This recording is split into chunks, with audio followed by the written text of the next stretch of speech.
Se ve mi pierna. Él sabe ver porque le da la luz de la fogata.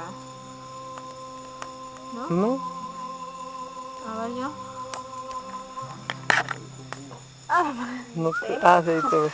A ver. Señor. Señor, gracias por traernos hoy acá en su carro. Qué tipas de verdad esas mujeres, güey. Gracias, don Pelillo. Cállese. Usted, Pelillo, güey. de seguro es muy complejo. Sus hijos están muy contentos, señor. Es muy alivianado. O déjame. La oreja. No me digas que. Oye, esta madre no se separa. ¿Qué? Pues ni me que fuera qué cosa Oye, para que se separe, güey. se ve medio maléfico, ¿eh? Porque tiene malos sentimientos.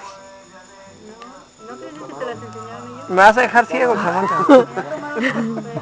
Oye, en su primaria nunca llevaron un láser y así No te... te llevas tan mal. Ah, mi te primaria no existía apuntaban. eso, güey. Sí, es cierto. Bueno, yo no en la primaria, pero sí Bueno, la en tu prepa, universidad secundaria, y idiota. que nosotros íbamos en la primaria, te llevaban un láser y te decían, te voy a dejar Estúpido, ciego. pendejo. que no sé Ah, qué, yo no y sé, te pero sí apuntaban. me Estaba yo en la prepa, animal. Bueno, yo en la primaria, como en segundo.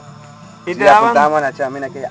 Dios, porque Pero según si te Cacho apuntaban en el iba ojo te podías quedar ciego, ciego. entonces siempre Oye, así ya te tapabas. no quiero grabar.